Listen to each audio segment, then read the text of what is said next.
Okay, so it looks like we are live right now.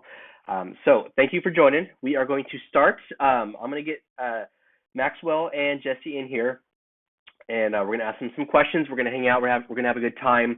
We're going to talk about all things Halo and Micro Galaxy Squadron. So I'm going to load them in right now, and then we are going to get this ball rolling. So give me 1 second. Okay, let's send them the link. I am very excited about this. It's going to be a lot of fun, and I think y'all are going to like what we have in store for y'all. Okay, there's his.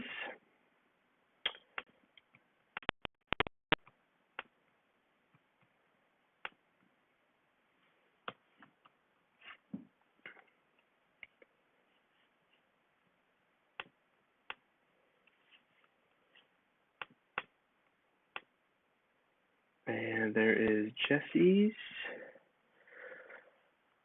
Okay, links are sent, so they should be on the way. Very excited.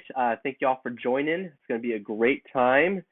This is the first time I have done a YouTube live. I normally do a lot of them on Instagram, so this is my first time actually doing it live. So I'm really excited about it. So if it doesn't run quite as smooth, bear with me, but it's going to be great.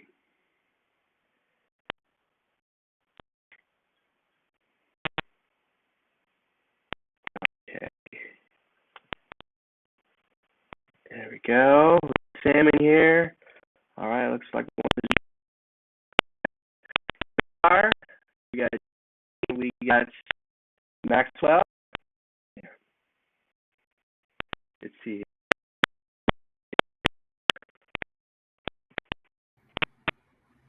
Hey. It's a little bit choppy. Can't hear that well.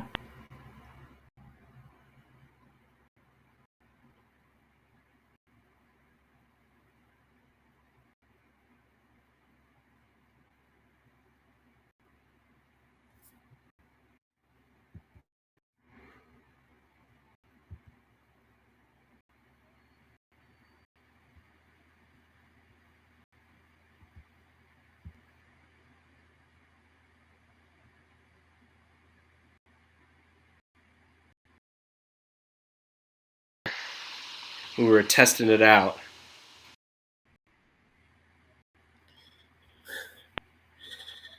I heard that. Let's see.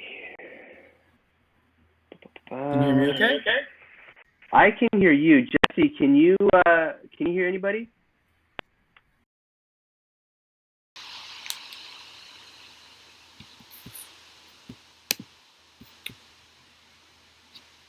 All right, bear with us. This is show business, baby. This is what it's all about. Okay, can anybody hear me now? Yeah. Okay, so I got Max. Jesse, can you hear me? I'm not hearing Jesse either. Let's see. It says Your video's a little choppy too. let's see here. It says guest has muted themselves. Yeah, it says I'm muted. Stop muting yourself, Jesse.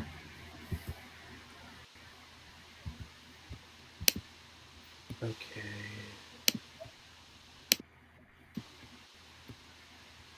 Filter microphone. Okay, what about now? Can you hear anything, Jesse?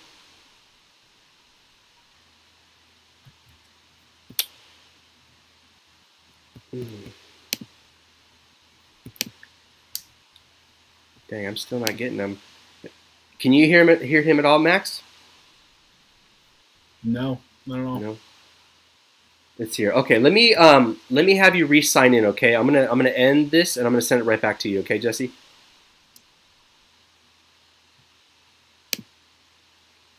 Okay. That's just how it goes sometimes. Oh man. Okay, how you doing, Max? Doing great. How you doing, man? I'm doing good. I'm excited for this. It's going to be fun. As you know, there's a lot of good questions. So Yeah, I I'm think, excited. I'm excited to answer most, if not all of them. heck yeah, I think the community is going to be pretty happy with, with the answers. I would hope so. Let's see,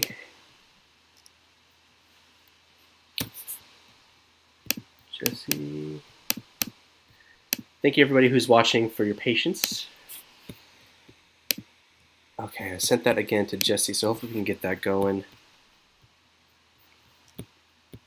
Okay, how is the baby? How's the baby doing? Baby is doing great. Baby just had a shower, so baby is being fed, and his mom is putting him down for a nap now. He's Okay. big. He's 4 months and a few days, and he's 99 percentile for head size and Whoa, weight. Yeah, so he's a big guy. that's awesome. We it's funny. We actually just had our 6 month checkup today. Whoa! Yeah, Well, and they're rolling she over. she's doing real good. She's 76%. Yeah, 76%. Jesse, can you hear us? Can you hear me? Yes. Okay, we got Jesse in Yes, here. we got Hello. Jesse. All right, so let me make sure this looks good on here. Okay, awesome. Okay, well, thank you all for joining. So those of you that don't know, Maxwell just had a baby recently too, so he is a new dad and he's going through it just like me. So definitely send your best wishes over to him. Jesse, how are you doing, man? How's everything? I'm good, man. Everything's good. Hanging out, enjoying life. What can I Yeah. say? Good, good. I love it. I love it. Well, I want to say thank you for joining me on this. A lot of the community has asked for something like this, in regards to Micro Galaxy Squadron and Halo. So to be able to have you both legends here, talking about the brand and just getting us excited for things to come and the current present, what we have right now is awesome. So thank you for coming out and doing this with me. Yeah, You're welcome. Jesse, you wanna do introductions, man? Let everybody in Radio Uh, Land know who you are.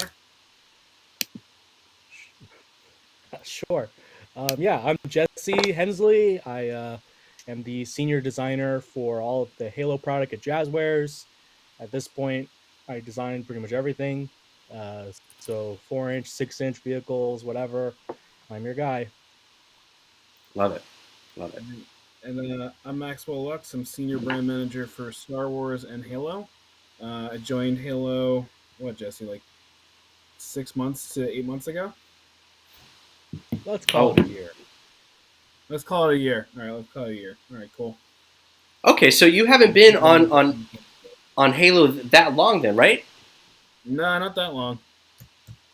But I've been learning the ropes. Jesse's been incredible. Jesse's like he's such a wealth of knowledge regarding Halo in general that it's so easy with him working with us. It's a very kind way of saying I'm a big nerd.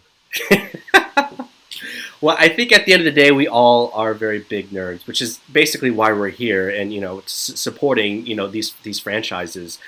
So, what got both of y'all into collecting? Like, what's your story? Um, what did you grow up on? What's your history, and things like that? Oh wow. So yeah, for me, it's been since I was a little kid. Transformers, like Transformers, like nonstop. Hmm. Transformers roundabout got me into Star Wars collecting when I was in my teens, actually. Actually, a little bit earlier, probably around 10 or 11. And I collected the Power of the Force stuff when that came out. Yeah. And then that really branched out. And what I collect mainly now is I collect all the vintage Micro Machines, Action Fleet stuff when I can find it. I collect pretty much anything Transformers related. Hmm. Um, and I collect Oh yeah. some Star Wars stuff as well. Not as much as I used to. I lost a good portion of my collection when my parents moved and they decided to sell everything in Florida. But yeah, Transformers, Star Wars, and anything that's fun to play with and mess around with. Like I have Lego too. I love that. Anything Star Wars Lego, anything that's fun to mess around with, or just like hand candy. Like I'll go to Walmart, I'll find whatever's on clearance, Target, whatever's on clearance, and I'll pick it up if it looks fun, and I'll just mess around with it. Hmm. Jesse knows that Jesse and I work in the Bristol, PA office together for Jazwares, and we're always talking about collecting and just showing each other our recent hauls or the fun stuff that we've gotten, etc. Yeah.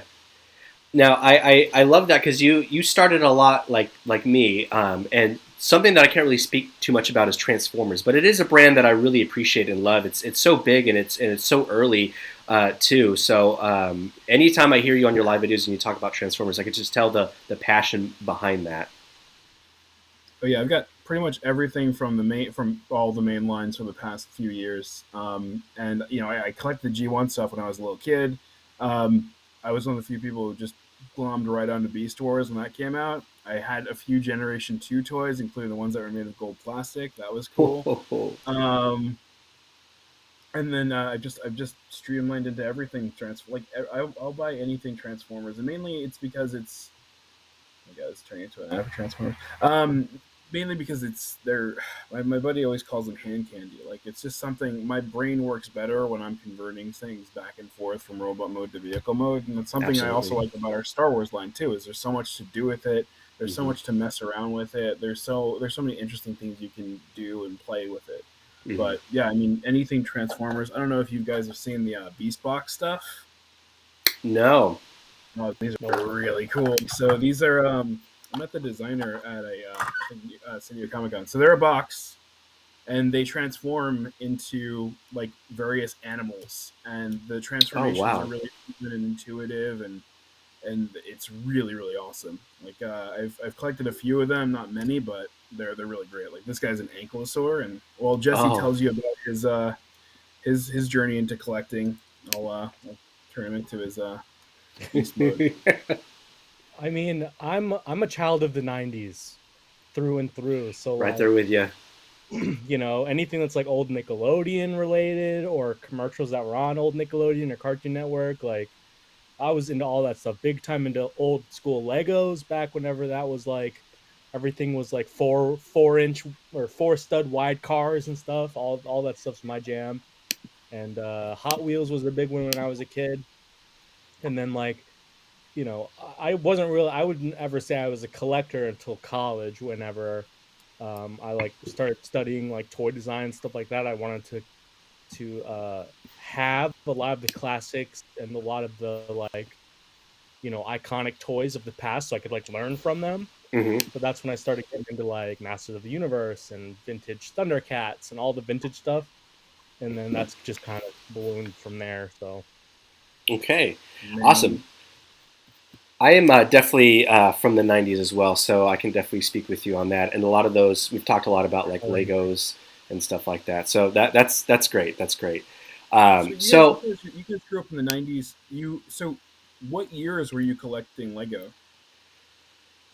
oh man, it was as old as I could articulate them. So I was probably '96 or so. So like the what's the Aqua? What's the name of it? Yeah, Aquazone. Aquazone. So yeah, Yeah. so it's super interesting is that Lego like 96, 97, and then they had this insane, no, it was 97, 97, 98. They had this insane weird period where they juniorized everything, and they Hmm. made everything like super super simple to build, and it was not the best. It was kind of like the dark, like everybody has their dark ages of collecting, right? Where you have your toys as a kid, then you kind of go into your dark ages as an adult when you get a little bit older, and you kind of go out of, like, for Lego especially, like you kind of feel like you've grown out of Lego, and then you kind of rediscover it later on.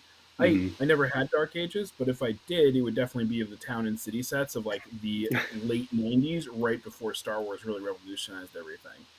I mean, Star Gotcha. Wars in general, like, really put the wind back in Lego sales. Like, it's so fascinating to see like the trajectory of the company before and after that license acquisition. Hmm. Yeah, my, Absolutely. my bread and butter Lego stuff back in the day was stuff like Adventurers and like Oh Fright yeah, Night and Hmm. like Oh, I remember finding that. Yeah. Uh all huh. the like '90s stuff like Rescue and like the late '90s stuff was all Ice Planet and all that stuff. Like Yeah. Yeah. that was my jam. Jesse was showing me the prices on some of the vintage adventurer stuff. Like we were talking about there's this blimp, right? And like the box itself, there was a box, and then there was this plastic blimp that held all the pieces inside. How much does that go for now, Jesse? Oh, man. that's like $300 or $400 easily. What the I don't get that. How much was it back in the day? It was like $20. I remember Oh seeing it man. at Target back in the '90s and being like, "That's interesting, but I don't think I'll buy that." Oh my gosh. It's a dream. That's the grail.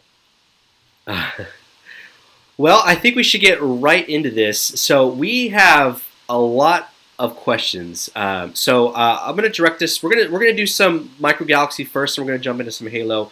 There's been a lot of burning questions for both sides. So I starting with Micro Galaxy. So this hasn't been out for a full year yet, and you guys have really hit the ground running.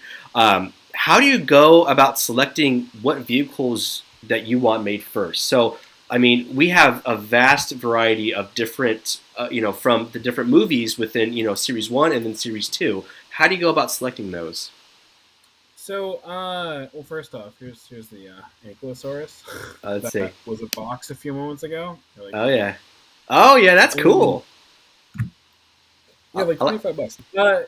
Yeah, so Micro Galaxy Squadron, the way we pick the vehicles is, one, we're really lucky to have great partners at Lucasfilm, or great team members at Lucasfilm that we can kind of call upon.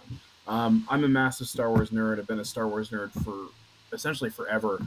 But we wanted to make sure at the outset that we didn't just focus on the original trilogy vehicles. We wanted to give people a great kind of swath of everything from old content to new content, because there's fans who are there's people who are becoming new fans of Star Wars every day, and there's fans who have been fans forever, and there's people whose first movie at the theaters was A New Hope. The first movie in theaters was Phantom Menace, Force Awakens, Rise of Skywalker, etc. And so there's so many different levels of fans and kids and collectors that we wanted to kind of touch upon. And I know that you've seen this with a few of the recent reveals, but my personal love for the Tartakovsky Clone Wars series Tartakovsky series from 2004, 2005, that's made its way into the line pretty heavily too, because I think that is just brilliant. A lot of the design work there.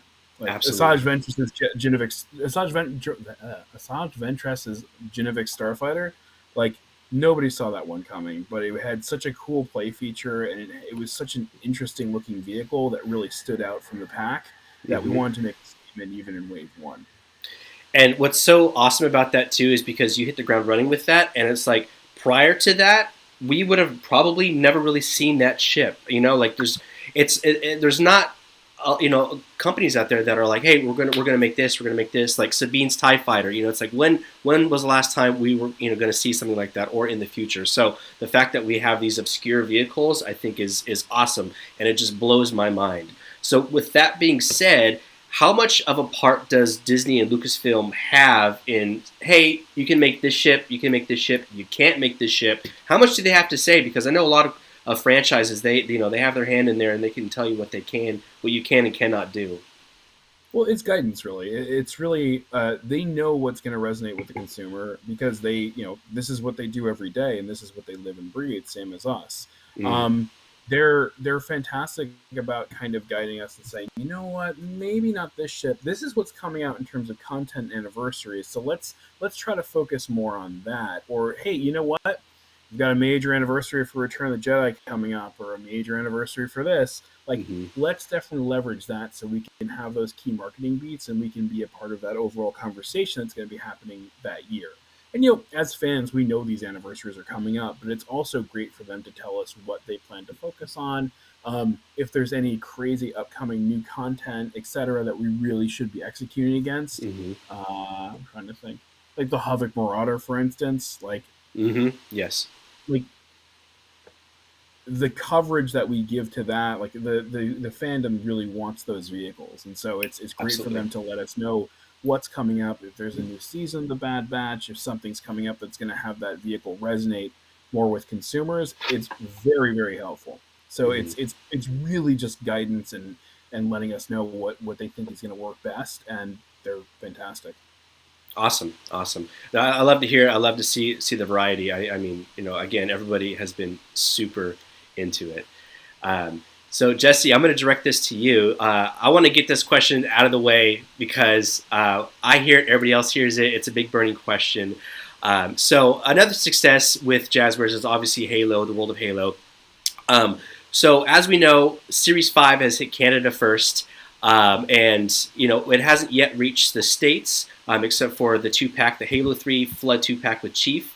Are we going to see Series 5 down the line? Is that something that we could see at a wider release in the States? I'm actually going to jump in and handle this. So Okay. So we have actually lined this up. So we do expect Series 5 to be in stores for spring 23 at retailers like Fred Meyer, Meyer, Walgreens, and H-E-B. Okay. So you should be seeing these in store. Okay. Yeah, I know they were international at first, but you'll be getting them in stateside pretty soon too. Okay. Well, that's good to know because it's been a big burning question. A lot of us fans are craving these, So it's great to see them. Everyone wants their ODST. I get it. Oh yeah, everyone, most definitely.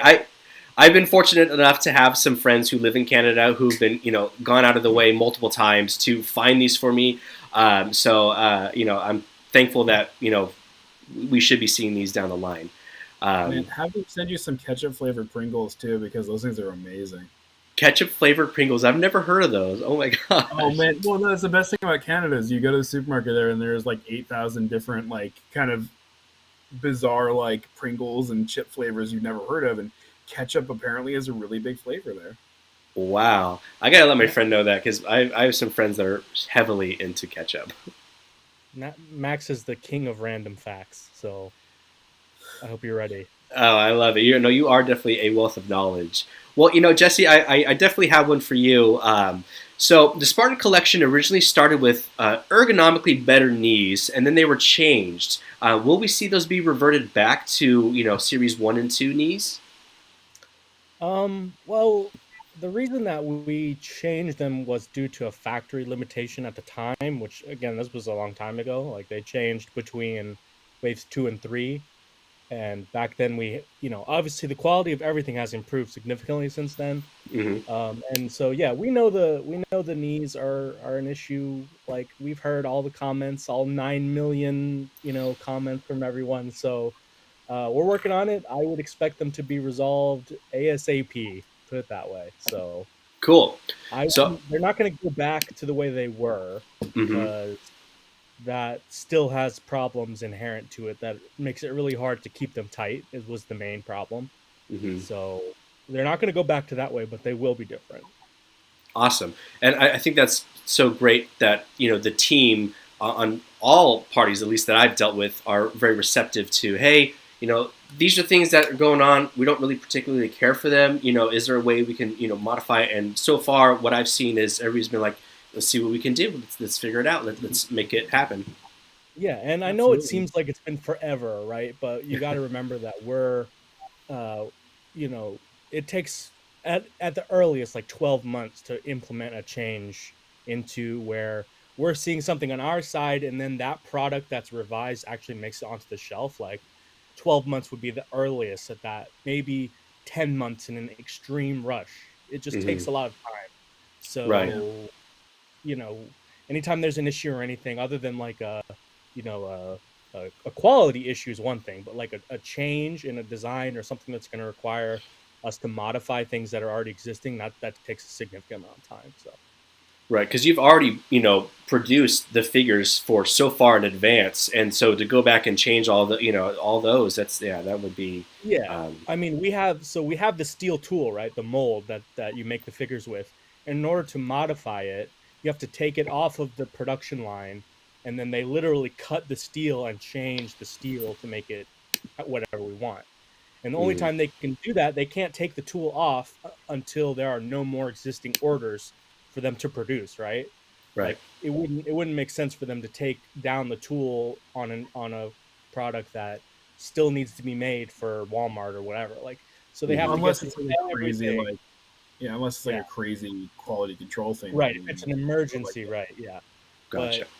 But 90% of the time, it's, you have to get through everything, the whole backlog, all the catalog of everything, and then they take it down Then they modify it, which takes a significant amount of time in and of itself. And then they have to, start the whole process over again, basically, where they produce it, package it, ship it on a boat, it makes it to distribution centers, and finally it goes out into stores and stuff. So it's just a long process. Got it. And The that other makes interesting point of perfect that, sense. the other piece of that too is that it's really interesting in that you can carve more out of the tool, but adding metal into the tool is extremely difficult. So if you actually want to have like something come further in, that's super hard. But if you want to actually carve out detail where it's going to kind of come off the mold, it's actually much easier. Interesting. That is correct. Yeah, I know there's a lot that goes behind it, and so that's actually good to know. I'm those are things that I wasn't really aware of.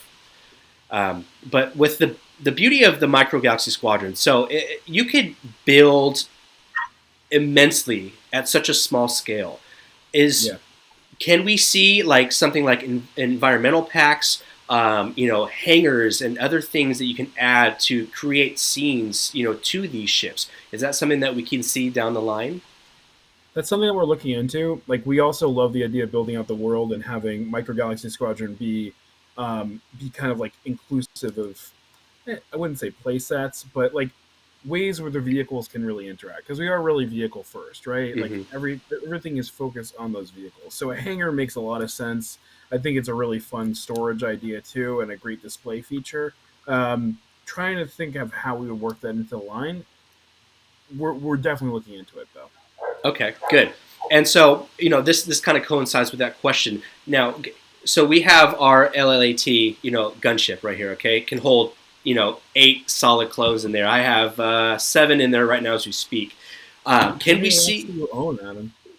Well, I bought a lot of blind boxes, so I ended up getting pretty lucky with those clothes. But I did buy 3 of these babies, and I have some of them hanging from my ceiling right now.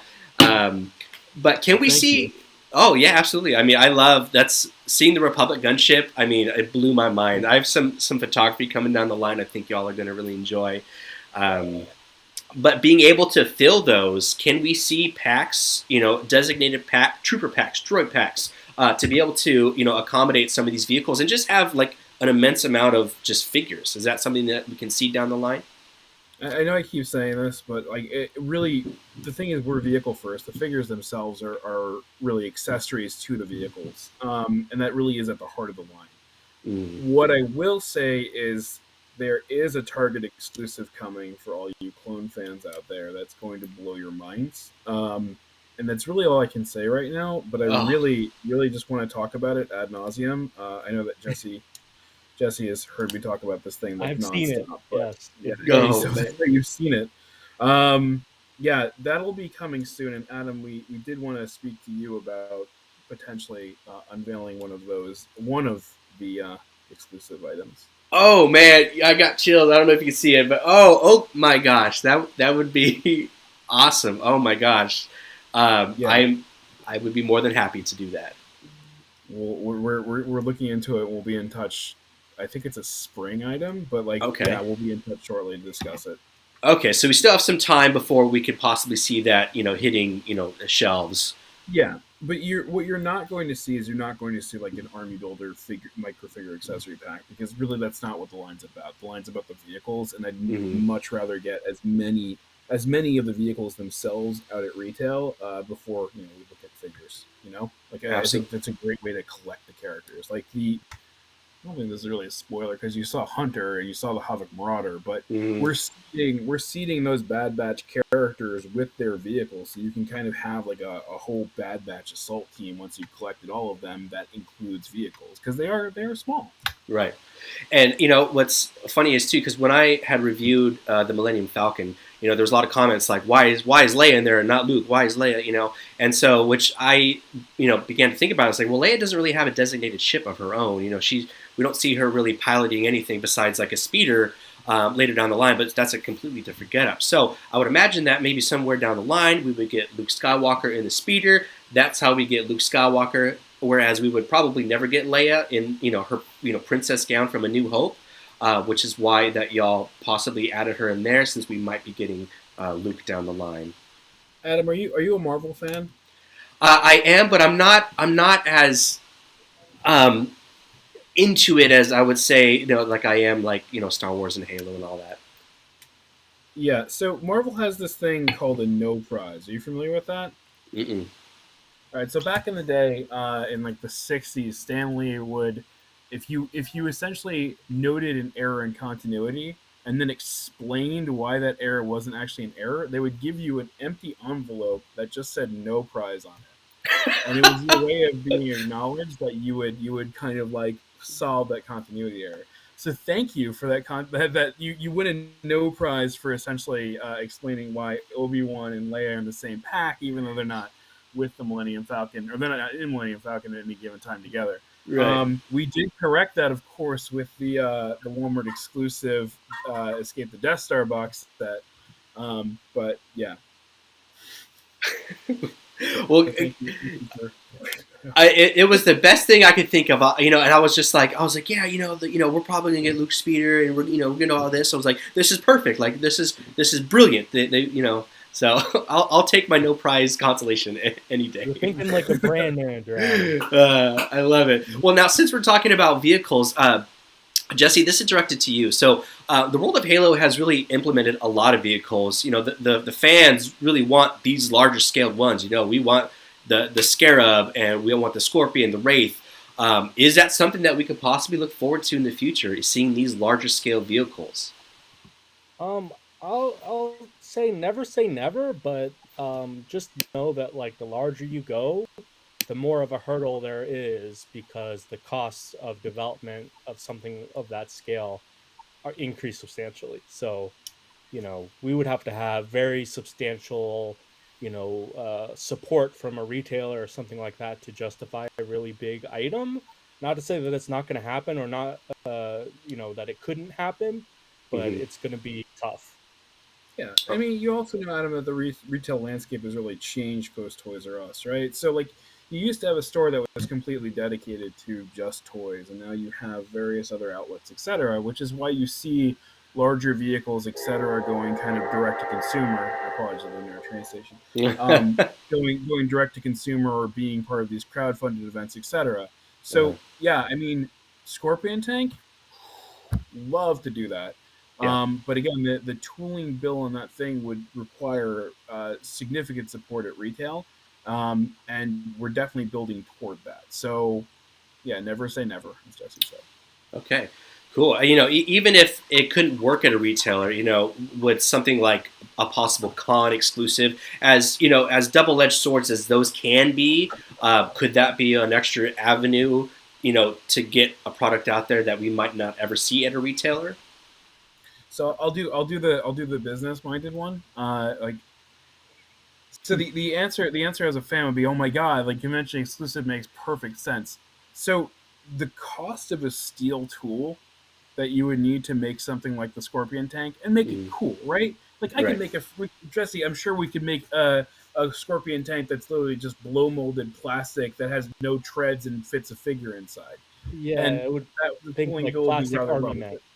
Yeah, exactly. But you don't want that. I don't want that. Like, I Yeah. want something that has like rolling treads, like working side skirts, rotating turrets, can fit multiple Yes. figures, all of that. And because of the number of pieces and the size of those pieces, for something like, how big would a Scorpion tank be, Jesse, at 4-inch scale? Big, like Like I don't two know, feet? probably 4 times the volume of a warthog. Yeah. Oh, nice.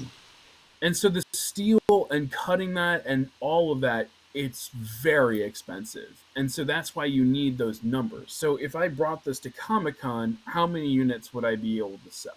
I would be able to sell probably, what, 3,000, 4,000. Hmm. We're talking we would need to be in the 20s to 30s to 40,000 units. Gotcha. And that makes sense, to be able to have that kind of tooling and all of that to produce and to actually make a revenue, for the company. Okay. Yeah, and we want to see a cool Scorpion tank. Like, we don't want to see Absolutely. like a, Yeah, yeah, we don't want to see you a want to do junky it right. Scorpion tank. Yes, and that's something that the fans and myself have loved about Jazwares, is just the attention to detail, and just that you care and you want to put in that extra, into the figures, into the vehicles, into these things, to be able to have these and still make them, affordable at a great price range too. Yeah, really happy about the price points on our figures. I mean, that 1099 World of Halo figure, like that, beats pretty Hmm. much every other 3 and 3/4 inch figure on the market, which is fantastic. And the 6 inch Spartan collection, like the value there for what you get is extreme. Yeah. Now, and that actually leads me into another question. So, with the rising costs and all the things that are going on, how difficult has that been to maintain that affordable price range while keeping the quality and also improving the quality on all of these figures? Well, yeah, I mean, you Very. have you have inflation, right? You have Hmm. inflation. You have everything that happened with COVID in terms of supply chain disruptions and the cost of moving freight, et cetera, going up. You have all these this kind of perfect storm forces working against you in terms of keeping the price where it is. That being said, like we are all about affordability. We want to make sure that the product is able to be purchased by consumers, especially in these tough times. So Hmm. it's something where we do work to keep the prices as consistent as possible and absorb as much of the cost as possible on our end to prevent us from needing to pass that down to consumers. Does it happen sometimes? Yes, we may need to increase prices at some point, but Hmm. as of right now, prices are I think where they were pre-pandemic, if I'm not mistaken. Hmm. Yeah, I wish that you guys could be a part of some of the battles that we fight for you guys. Yeah, Because we will that's a great literally point. have like all hands meetings to discuss like 5 deco ops. You know what I Hmm. mean? Like what's essential, and we're like fighting to have as much as possible on everything. And that goes for not just for Halo, but for all the brands. Like, Yeah. it's a constant battle between the economics of making toys and making sure that stuff is cool and awesome and collectors are going to like it, and make sure you hit all the details that you want to get, and trying to get as much bang for your buck like in a production setting as possible. Hmm. And it's tough. Like it's only gotten harder. Like if I think back to wave one, like pre-pandemic, we got away with everything. Like it was no big deal. Right. But now, if you're thinking about like the stuff that's just now coming out, like every single one has been a hard fought battle to get even close to what we were able to get like back in wave one of Halo. Hmm. So And it just speaks to the remember. fact that they're still fantastic quality figures. And what I will say, to Jazwares' credit, what I love is that for Star Wars 2, they've invested in precision tooling for Star Wars. That's not cheap; it's expensive. But what that does is it allows us such a high fidelity of detail in the vehicles themselves that you really get your bang for the buck. For Halo, the number of moving parts on these figures, combined with the accessories, combined with the deco work that, as Jesse said, is a hard fought battle, like you're getting so much. Like it's just like I'm not going to speak to any competitors, but like Hmm. you look at what the overall landscape looks like in the 4 inch market, and you look at what you're getting there. You look at what you're getting with Halo, and there's a discrepancy. Hmm. And I would be remiss to kind of not give credit to our Asia team too. Like a lot of the Shit, yeah. quality increases that we've seen have just come from getting more experience over time with our expectations and with our capabilities. And that's they've put in a ton of work on that too. So shout out to those guys over in China. Hmm. Yeah, I mean, well, also to give a shout out to our project manager on the brand, Kevin. Kevin Kevin busts his ass to make sure that we get the best possible sculpts, that we get everything done on time, in budget, shipping on time, etc. And he knows the stuff like the back of his hand, and he's such an asset. And then on Star Wars, you got Adam, you got Glenn, you got a ton of people who are just absurdly talented and working. Like the calls with China happen at like what, Jesse, like 8, 9 o'clock at night. Like Yeah, 9 to 10 every so, night. and so they're working like way into the wee hours of the morning to make sure that these things are perfect. Hmm. No, and that's what it comes down to because I only see so much. We as consumers we only see so much. But there is so much more going on behind the scenes that we don't get to see. So to be able to talk about that kind of stuff, I feel like there's more transparency, and I feel like that gives a better perspective to the fans. You can say, okay, we can't just do things like this and do this like with Yeah. with our magic wand. It's a process. So to be able to be as receptive as y'all have been, I mean, I think it's great, and just keep on doing what you're doing. Thank you. We will. So that leads me into Micro Galaxy Squadron. So we talked about a possible upcoming release, or not possible, but upcoming Target exclusive release. So we already have Jango Fett Slave 1 and the Republic Gunship that have been released so far with Series 2. How soon can we see the rest of these ships hitting shelves? Did these sneak it out earlier than expected, or are we going to see them all hitting the stores soon? So the way that Star Wars is built, and the way that Halo is built too, is that we have these things set up as assortments at retail, right? So the way that retail works is that you get a SKU, you get an item, and if it's a single item, the buyer will order a full case pack of that single item. So that's a larger item, right? Like your Jango Fett Starship or your LAAT. We've set up the majority of Halo and Star Wars as assortment. So there's the Blind Scout class, there's the 1299 Light Armor class, and there's a Starfighter class as well. So those are assortment based, which means that the retailer is going to run through stock and they'll replenish with new stock from Wave 2. Wave 2 is already shipped. You guys have already seen it revealed. So my understanding is that should be on shelves around the middle of this month to December of this year. It'll vary by part of the country, but yeah, let's see. Havoc Marauder, I believe that's also a Target exclusive, and that's probably coming around the holiday season as well. Okay. So since we're already, well into Series 2 on the way, is there any, hints or anything you can give along the lines for, upcoming for Series 3 or 4? Series 4, I can speak to one of the vehicles that'll be in there.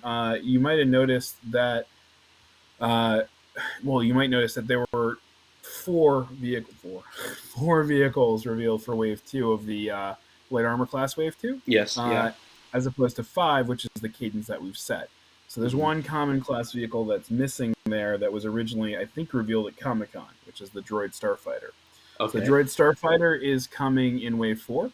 Okay. And currently, we've actually planned out through Wave 7, which would get us into Spring 24. Wave 7. See, oh my gosh, that blows my mind. So, okay. So if you already have that many series planned out, basically, is there a ship that will never be made? I know the Star Wars universe is huge. Is there ever like something that we can't do that, or Lucasfilm doesn't want that, or is it basically the sky's the limit? We can do anything and everything that's been made. I haven't seen any vehicles yet that we're not allowed to do. It would be or that that we're not pushed to do. I think it really does matter on what's going to resonate with fans or what's going to resonate with consumers, which again is why Lucasfilm is absolutely fantastic in that respect. And it's about scale too. So if I'm going to do a Star Destroyer, or if I'm going to do a section of the Death Star, I want it to be roughly scaled. It's impossible to do. Like the Death Star itself would be probably at 1-inch scale would be probably like a 16th the size of Earth or something like that. Something ridiculous. Yeah. So it would like producing. I mean, you want to talk about minimum order quantities and the cost of tooling. I don't even know what that would be. Sure. I don't even know if there's enough metal in the world to do that. Jazwares is mining the solid core of the Earth in order to make tooling for the Death Star. The Star Destroyer too. Like, how would we do that? So there's ones that pose more of a logistical challenge, but we still want to do. So is it something where we scale those vehicles down a little bit, but still have that functionality and play features in it? Gi-hun, one of our designers, who's freaking insane in the best possible way. Gi-hun, on the last 3-day weekend that we had, he came and he's like, "Hey guys, look what I did over the weekend." He showed us I think it was half scale Star Destroyer made of plywood that he had just made in his garage over the weekend. The thing was like literally like unbelievably big, and I was like, I don't know how we're gonna do that, Gi-hun, but we need to do that. And it also depends on the popularity. I hate saying popularity, but the resonance among a larger cross-consumer demo group. My God, the marketing term right there. That that the ship has. So if it's a Right. massive ship that only you, me, and maybe Jesse know about, it's going to be a harder sell for us to get into the line. Slimmer That chances. being said, there's some stuff that's like absolutely crazy that like we can definitely do. I mean, like the one like I'll never say, Jesse, thank you for that. I'll never say never. Like I don't know. There's all kinds of crazy stuff we could do. Like I've had Right. dreams of doing a lat carrier with an ATT. Oh man. I've had thoughts of doing an I've been ATOP. constantly bugging Max that we need to do the Moldy Crow from the old Jedi Knight games. Oh man. I Had mean, 5 emails from Jesse on this. 5 emails. yeah. Can you flirt with the idea about releasing the first ever Ebon Hawk? You know, is that too obscure? You I know, don't think so because it depends on how big it is, right? If it's starfighter class, light armor class, dude, whatever. Like you want to do a TIE crawler, yeah, I'll do a TIE crawler. Like you want to do something like out there, I'll do something out there. Yes. Okay. And I'm using that as an example. I don't think it's something like that. But yeah, we're open to that kind of stuff because that's something that we can put in as a rare vehicle or even as a super rare vehicle, and it's something where, and again, I know that fans are torn or divided on the rare and super rare piece, Right. and the limiting factor of that. Mm-hmm. I mean, I think I said this previously, but the reason that we're able to do kind of ships like Hera's A-Wing, like Sabine's TIE, is because we're doing them in a more limited quantity. It's something where if I made that a common tier vehicle and produced X thousand units, there's a chance that those vehicles might not resonate as much as with the consumer as a regular TIE fighter, as a regular A-Wing, and so there's a potential for those items to sit on the shelf and affect sell-through. Right. By making them more limited in quantity, it allows us to do a wider swath of vehicles and kind of really go outside the box. Like, which I think is absolutely brilliant because you're going to have, some of the ships that, like you said, are maybe a little bit more obscure, and you don't want those to be peg warmers and just sitting there. No. So to be able to have that, chase appeal to them, I mean, absolutely. I mean, that'll put more ships on the shelf, then 100%. So yeah, like if God willing, I can do a freaking Munilist 10 gunship. Like, God, like I want to be able to do a Munilist 10 gunship, but the question is, how do I do that ship? Right. So can we see some of these larger, because so far it would be something in its own class, like the AT-AT. We have the multi-troop transport for the battle droids, and even the turbo tank. Are those, can we get to that scale? So what's really crazy is I did not realize how big the turbo tank is. The turbo tank is freaking enormous. Massive. If you look at that next to an ATT, the ATT is tiny compared to it. That one of the ones that I want to do is going to be difficult but not impossible. It would have to be big. It would have to be like I also want to do Jawa Sandcrawler. Jawa Sandcrawler is freaking enormous. Yep. So it's about playing with scale, and it's about being able to be like, yeah, look, this is authentically scaled, or it's in the realm of authentic scaling, as opposed to like being 1-to-1. Because I know our scale is truer than pretty much everything else that's been done previously. Of course, there are concessions that have to be made based on manufacturability, etc. Sure. But yeah, I think we've skewed pretty close. I think the only one that's been a big outlier so far is the Mandalorian Gauntlet Starfighter, because that thing is also supposed to be freaking enormous. Yeah. Okay. By the way, that one is. I do not have my samples with me. I've been trying to get them all week.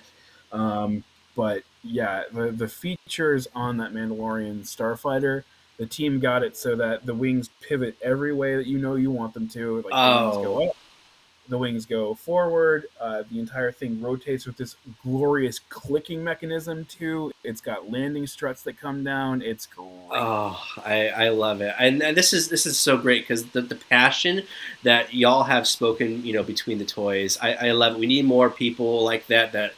First of all, love toys, passionate about it, and they can speak about them. That's cool. I'm very looking forward to those. Yeah, I mean, my favorite vehicle from Series... Jesse, what's your favorite vehicle from Series 2 that you've seen? Oh, it has to be the gunship. Yeah. Yeah, baby. I'm missing one. I'm almost there. But Jesse, I'd like to direct this next one to you. So the Spartan Collection has released its first 2 non-Spartan characters. Is this something that we're going to see more down the line? So we have Arbiter and Jaga. Can we see Johnson, Marines, ODSTs? Or is that something that we can look forward to down the line? Yeah, I'd say it's very likely. Like that kind of skew, like Max was talking about assortments and stuff earlier. Like that's an assortment that we have now. We've done Jaga, we've done Halo 5 Arbiter. So yeah, there will be more stuff to come down the line in that skew, naturally. Awesome. And now, since we're still on the topic of Halo, I've had a lot of fans that are from the UK reaching out. As far as accessibility, is there? Can they see some more figures down the line? Is that something that they can look forward to? Because correct me if I'm wrong. Retailers are the ones that need to buy these allocations in order for them to stock the shelves of these. Or how exactly does that work? So I'll speak to that as well. So like it really is a matter of just getting the product out to retail and getting the buyers to pick up the product. Now, Halo's been doing fantastically domestically. I know there's so many fans in the UK as well. We're really doing everything that we can and working with our international sales team to ensure that the later waves or the more recent waves get distributed there. I think our international fans got a big leg up when they did get Series or Wave 5 rather. But yeah, we're working to ensure that we can get the product into the hands of as many fans as possible, and working directly with our UK retail, our UK sales team to ensure that happens. Okay, so with Series 5 World of Halo, it's been the first time you've really implemented the face print technology. So Forge and Johnson have something that looks really good on them. Well, Forge isn't my favorite, but y'all have been working on it.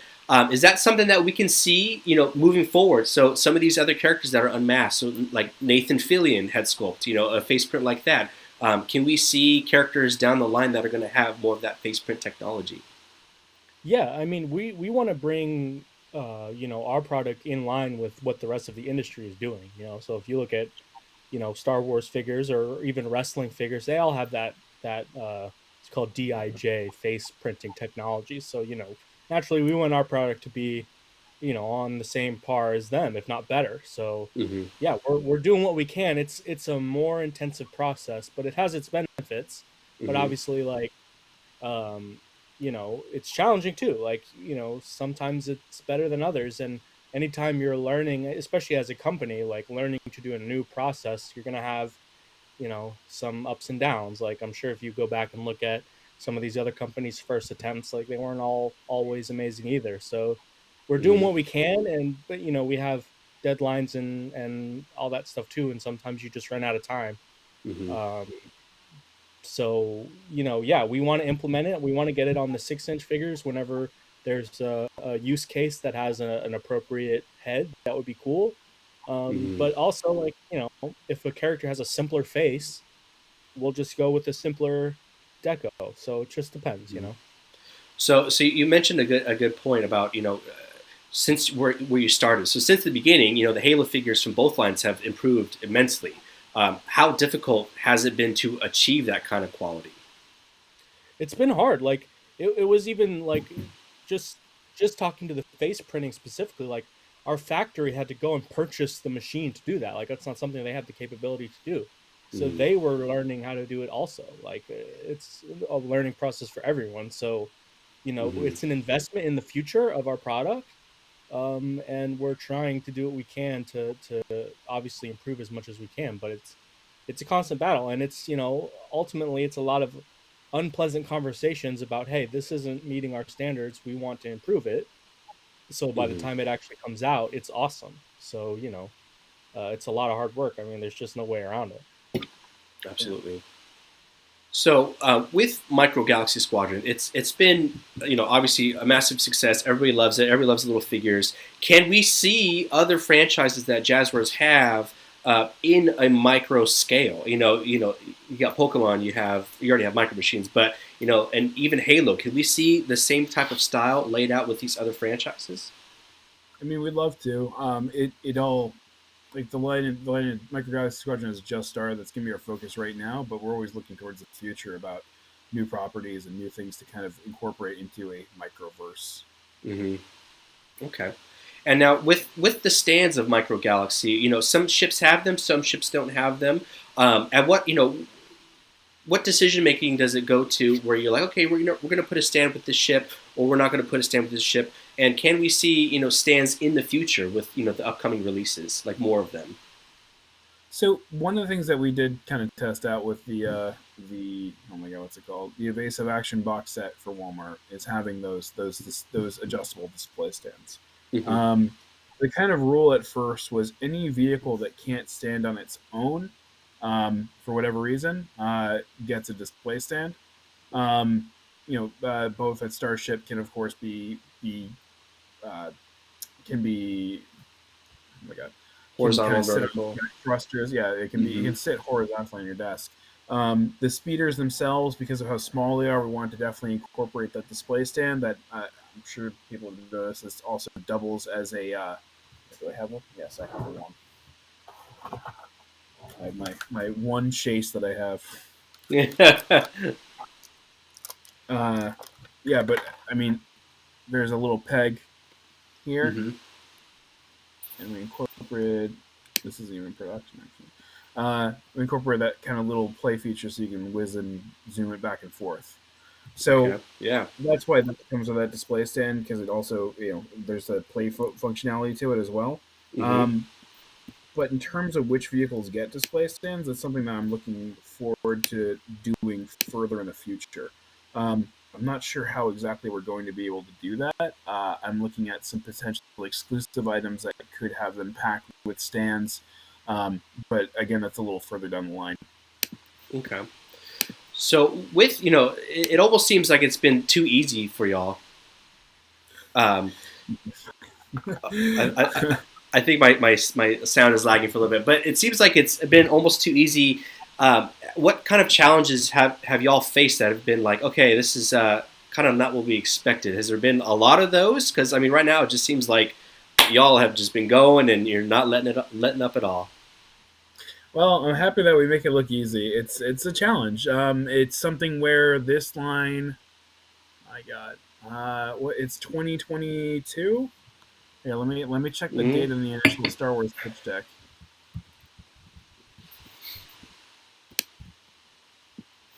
I want to say it was 2019 that we first pitched to Lucas.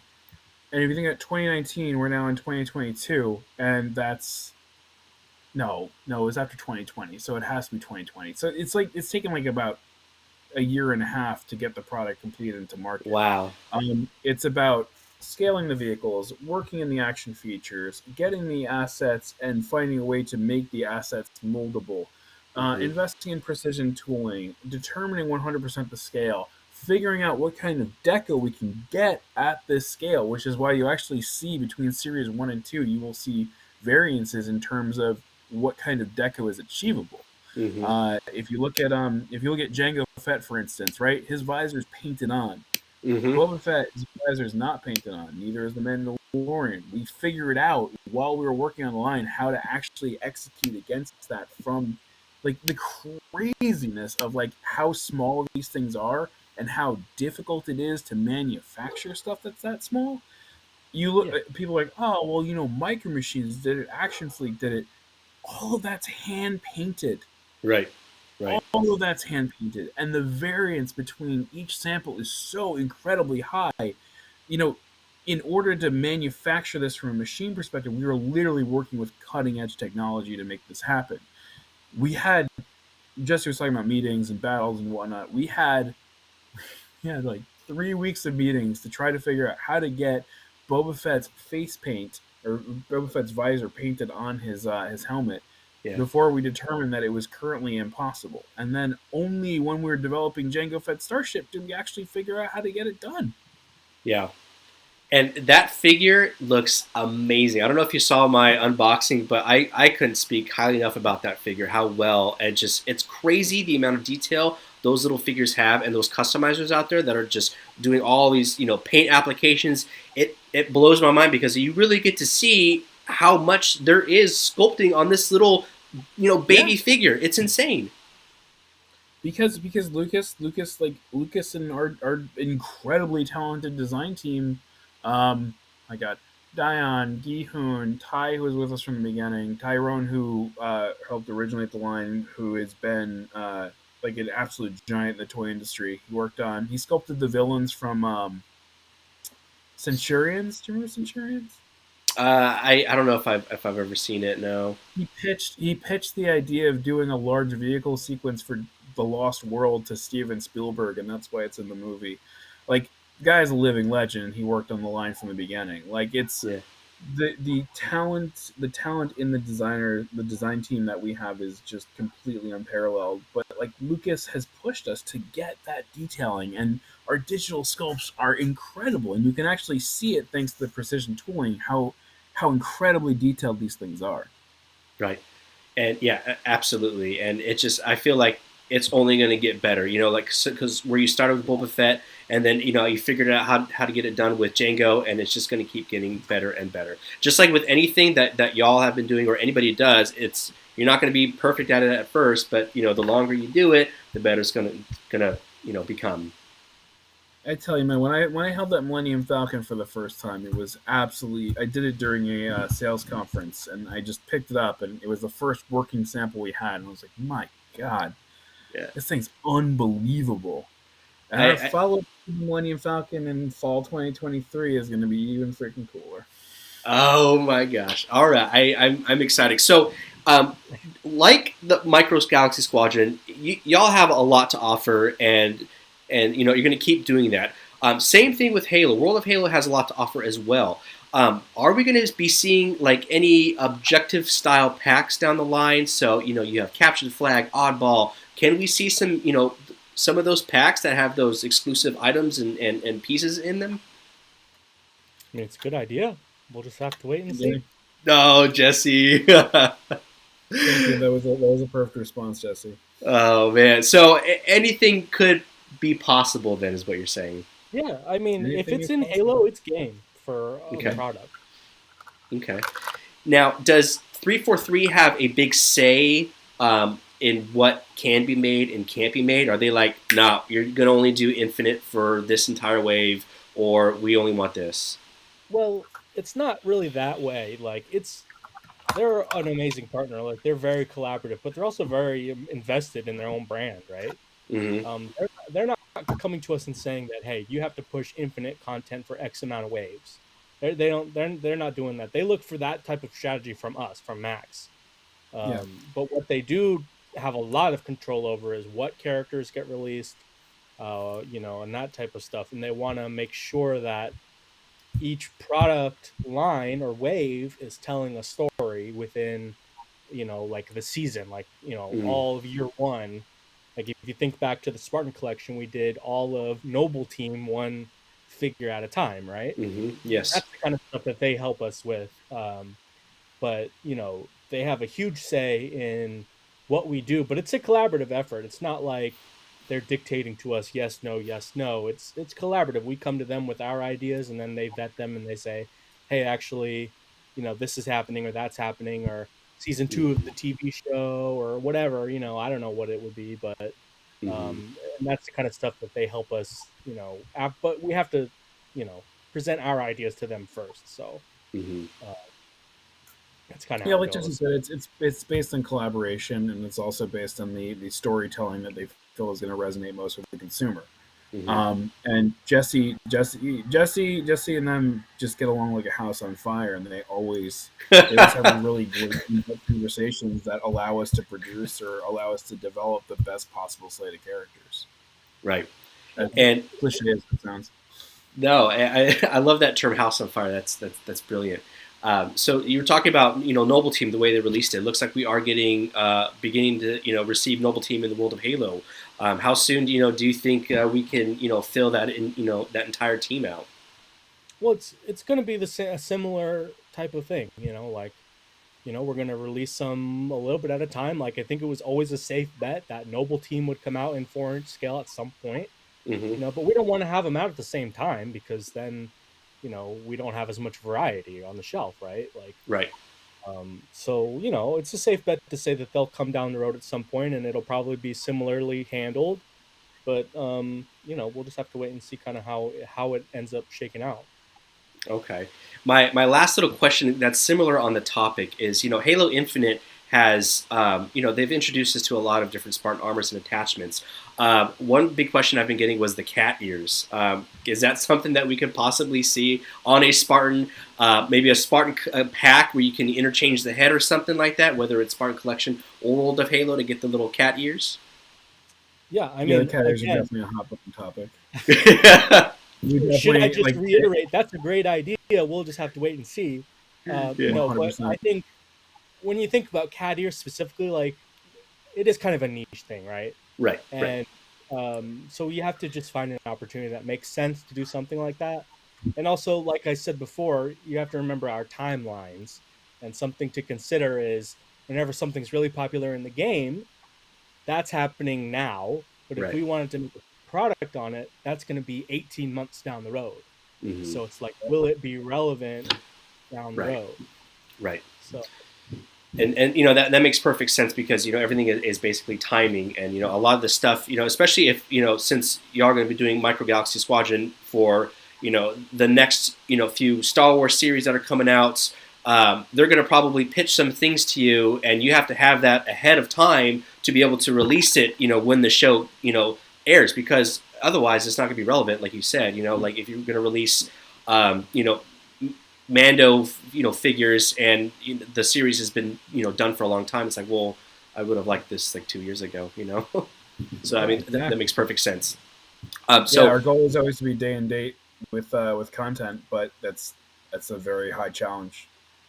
And sometimes, like with the cat ears, sometimes they don't, you don't know what's going to be popular and what's going to take off. So it's a mystery for them just as much as it is for us. Right. Absolutely. Now, this is going to be a question directed to both of y'all separately. Maxwell, we'll start with you. What has been, what is a ship you would like to have made or produced, during your time at Micro Galaxy Squadron? What is something you're like, what? When this line is done, whenever it's done, I want to have this on shelves. I want to have it produced and made. What is your goal ship?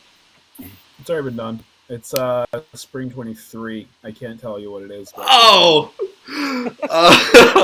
dang it. Okay. That was dirty. Yeah, that was dirty. You really pulled the rug out from underneath me on that one. I've already laid the seeds in this entire conversation as to exactly what ship it is, but yeah, it's been done. Any others? I mean, I can tell you. There's well, go ahead. The Outrider. Like, I want to do the Outrider at some point. I want to get that done. I want to have an entire army of the Tartakovsky era swoop bikes. Yes. And then the Lancer droids to go along with it, and then Obi-Wan Kenobi and Dirge. Like, those are my, like, that's my favorite Star Wars content ever, and I'd love to see stuff like that. Like, I'd love to do stuff like that.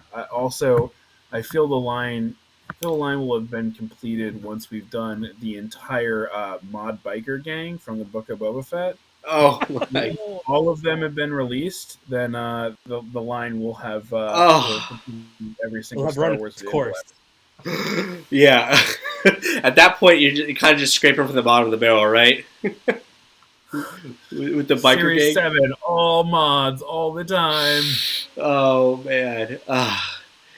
So they're cool vehicles though. Like, if you can imagine having a tiny cool. version of those bikes, but like with that, with 20 mirrors, the color is like really like a nice metallic, rich color.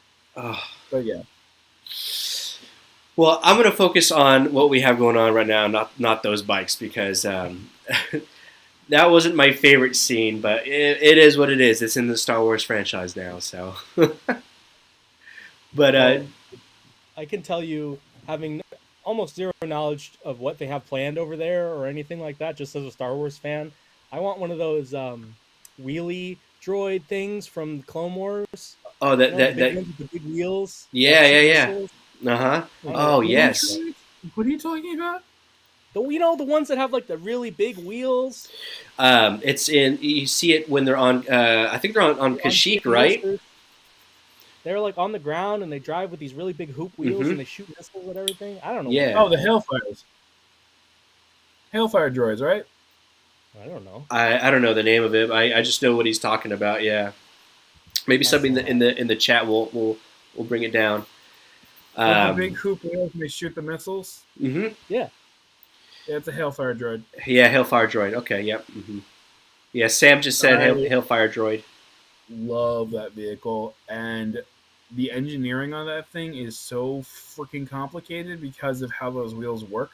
Mm-hmm. To have it actually roll on the ground, you have to weight things and you have to do all kinds of stuff. But yeah, no, that's we'll get to that one definitely. Cool. So Jesse,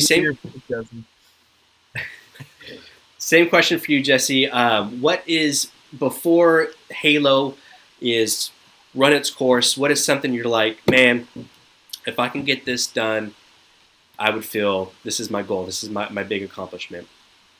Or if it's been done. I'm right there with you, like a big vehicle like Scorpion or even Pelican. Mm-hmm. That probably is not going to happen, but like I want like a big statement piece, expensive vehicle of some kind. Like that would be my dream to work on, as well as a cool thing to add to everyone's collections. Like that would be it for sure. So I'm with everybody on that. Gravemind 3-pack. That's what I want. Gravemind 3-pack, Gravemind, Arbiter, and Gravemind. Giant, just massive flesh.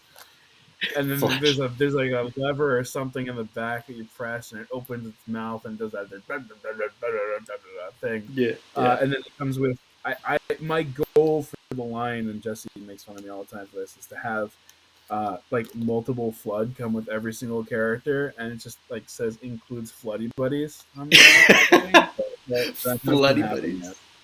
Oh man! And well, flood is definitely a big topic too. A lot of people, they got that first taste of that, and so that was the first pack that was released from Series 5 in the States, was that Amazon exclusive 2-pack. And so once people saw those, they were like, man, I gotta have some more of those floods. So yeah, that would be a really cool pack to have.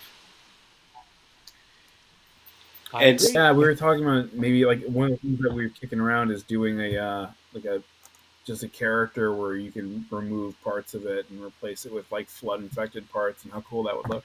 Mm-hmm. Basically, like a build a flood, or build a figure like that. It would be sweet. Yeah.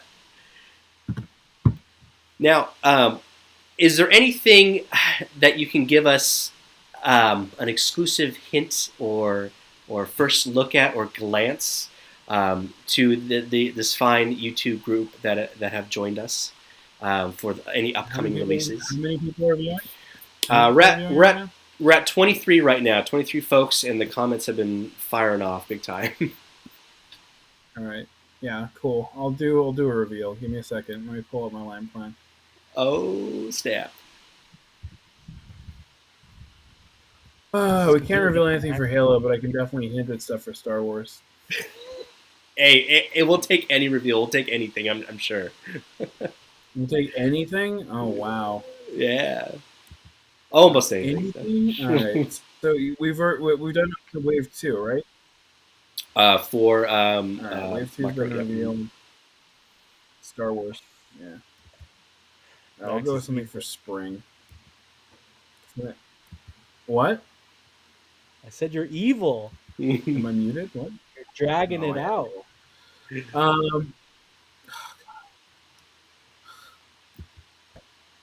know what? Yeah, here. I'll give you a tease. I don't know.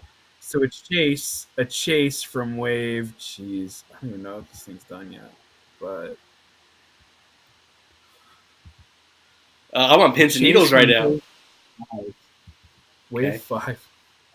What's the one version of Boba Fett you never thought you'd get an action figure of? A micro figure accessory of, rather. the one version of Boba Fett that we thought we would never get in Micro Galaxy. The version where he's in the tank. Iteration. What? The version where he's in the tank, in his back to tank, where he's just in like a jumpsuit. That one I never thought would be made.